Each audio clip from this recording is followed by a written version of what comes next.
What breeds fast techs? Methodology. Here's 5 things you can do to make your methodology better that might help you get through a car a little bit faster and a little more consistently and generally lead to better results.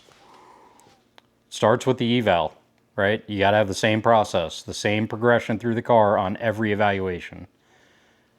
As you do that same process, as you work through cars the same way, it'll build habits. Habits are going to build confidence, and it's going to make you move through the evaluations faster and more consistently and get you a lot more answers a lot faster. Whether that is your initial evaluation, whether it's a diagnostic process, it doesn't matter. If you do the same thing every time, you're going to move faster. You're going to rip through the car faster. You're going to have better answers, better results, and you're going to be able to go to your advisor with confidence that this is the problem, this is what I need to do to fix it. Same thing with repairs. When you move into repairs, you have to do the same process every time. You start out by you verify your repair time is correct, you verify your ticket details, you verify your parts, the hard parts you need for the job, whatever they are, you make sure they're there and they're correct. You make sure all of your materials are available and correct. Your chemicals, your sealants, your seals, your single-use fasteners.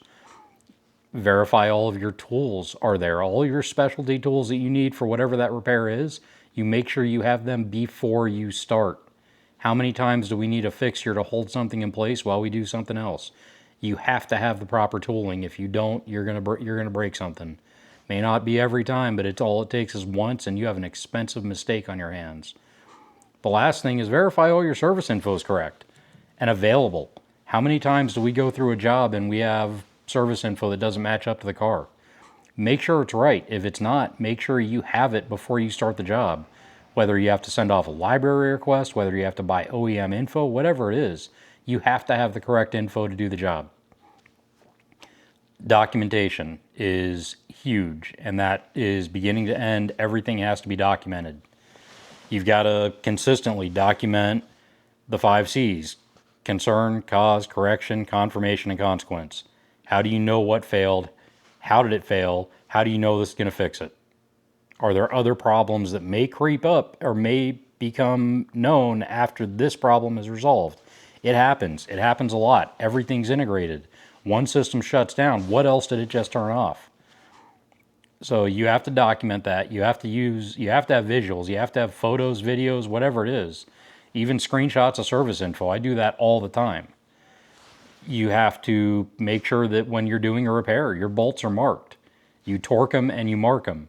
Document the torque sequences. Document the specs. Hit them with tamper seal. Hit them with a paint pen. Something that you know that bolt was torqued.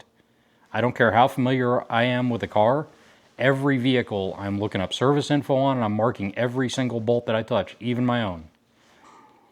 Follow up. You have to follow up that documentation and that procedure with notes and pictures and a conversation if needed. Proofread your stuff, edit it, then post it. Then you send a message, go up and have a conversation, something with your advisor to let them know it's done, let them know everything's on the ticket. And if there is anything reoccurring or any other issues that crept up, you need to let them know about that verbally and on paper. You need to document that.